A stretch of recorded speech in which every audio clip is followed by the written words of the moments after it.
Bonjour et bienvenue sur la chaîne Sunwhale. Donc comme d'habitude, n'hésite pas à t'abonner, à liker et à commenter. Ça apporte de la visibilité à la chaîne et ça aide également au niveau de l'algorithme. Donc au sommaire aujourd'hui dans l'actualité, nous avons Visa qui renforce son partenariat avec Fold. Également dans l'actualité, Fetch AI qui lève 40 millions de dollars. Nous avons aussi la Citibank qui affirme que des milliards d'actifs pourraient être tokenisés d'ici 2030. Et pour terminer, FTX Europe lance un site pour permettre le retrait des utilisateurs. Donc sans plus tarder, on rentre dans le vif du sujet avec Visa qui renforce son partenariat avec l'entreprise Fold. Donc Visa, le géant américain donc des paiements, confirme encore une fois son amour pour l'univers des cryptos, qu'il a décidé de renforcer son partenariat avec Fold, qui est une application qui permet de mettre des achats, de faire des achats et de récupérer en fait des cashbacks en Satoshi, donc c'est-à-dire en Bitcoin quoi. Et en fait ce partenariat il n'est pas nouveau parce qu'il date déjà de 2020. C'était associé les deux entreprises, donc tu avais Fold et Visa qui s'étaient associés en 2020. Mais désormais en fait Visa du coup sera le partenaire exclusif du réseau Fold en fait pour tout ce qui concerne donc pour tous les produits de cartes de prépayés en Amérique du Nord. Et en fait, le but de Fold, c'est pas se limiter uniquement aux États-Unis en fait. Ils ont pour objectif de aussi se développer outre-Atlantique, donc c'est-à-dire en Europe ici, en Amérique latine, mais également dans les Caraïbes. Et pour vous donner une ordre d'idée en fait sur le poids que pèse, on va dire Fold, depuis son lancement en fait la carte donc en partenariat avec Fold, ce sont presque 30 millions de dollars en Bitcoin qui ont été distribués. Donc c'est assez balèze. Donc voilà, Visa qui... Donc c'est pas... En fait, il n'y a pas que Fold, il y a d'autres entreprises crypto qui ont fait des partenariats avec Visa. Donc Visa, il y a aussi Mastercard aussi qui rentre de plus en plus dans les crypto-monnaies. Donc c'est une bonne chose. On va dire ils veulent pas laisser on va dire la place à des projets crypto tels que Utrust. Je sais pas si vous connaissez Utrust qui est sur la blockchain Multiverse X. Donc Visa qui lâche pas le morceau, qui veut continuer à solidifier en fait sa présence dans les crypto-monnaies avec son partenariat avec Fold. Donc on continue avec Fetch AI qui a réussi à lever 40 millions de dollars.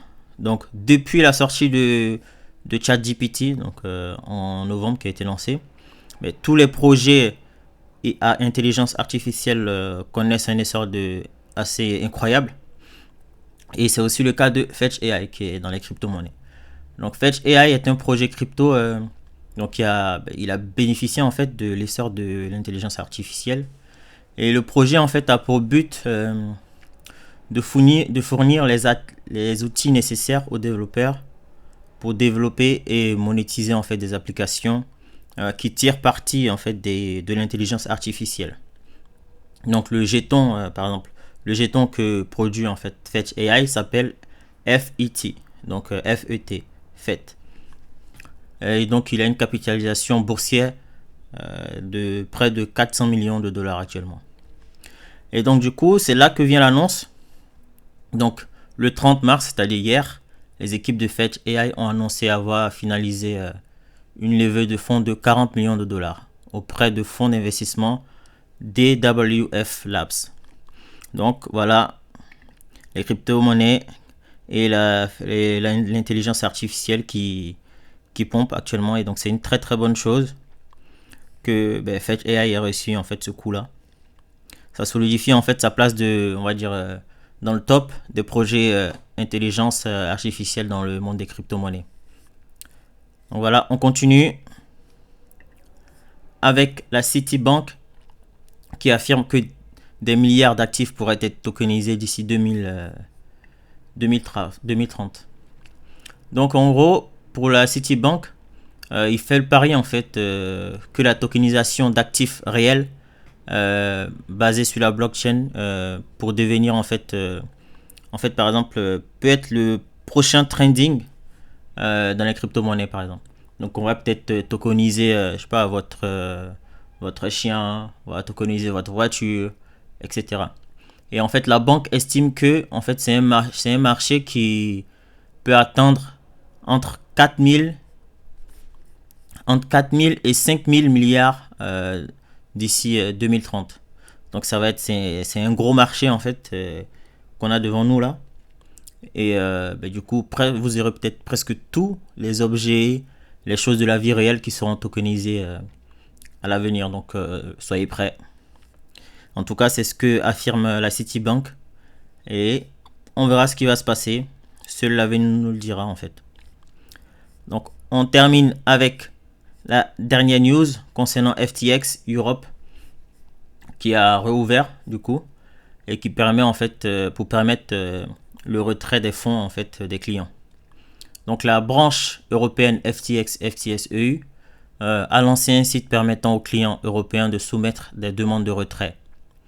En fait, ce lancement intervient près de 5 mois après l'effondrement et la faillite de la plateforme de négociation mondiale FTX, donc qui a eu lieu en novembre 2022.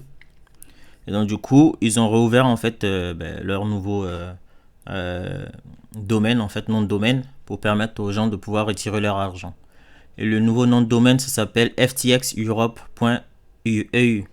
Donc si vous avez de l'argent en fait sur FTX, vous pouvez aller voir en fait sur ce site là pour pouvoir retirer votre argent en fait. Parce que comme on le sait tous, FTX a fait faillite et donc du coup, vaut mieux retirer. Mais par contre, c'est pas spécifié si vous allez retirer tout, si vous allez avoir accès en fait tous vos fonds ou une partie. Donc à voir, ce sera surprise dans quand vous allez procéder au retrait en fait. Donc voilà concernant les news de cet après-midi. Si ça vous a plu, n'hésitez pas à liker, à vous abonner et à partager. Ça apporte de la visibilité à la chaîne et ça aide également au niveau de l'algorithme.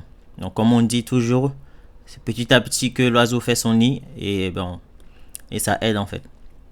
Et donc comme d'habitude, on se laisse avec le prix des crypto-monnaies. Donc comme on a vu ce matin, HBAR qui est en hausse, qui continue toujours. Là il y a Stellar qui se réveille. Donc ça va de pair avec XRP. Rocket Pool aussi qui est en hausse. C'est bientôt l'update, on va dire l'update de Ethereum. Donc c'est prévu pour le 12, il me semble. On a aussi Cardano qui s'est réveillé. Donc voilà, ça se réveille petit à petit. Ce matin c'était rouge, là ça commence à être un peu plus vert. On verra au cours de la journée. Donc sur ce, on se dit au revoir et à la prochaine pour d'autres actualités crypto. Ciao.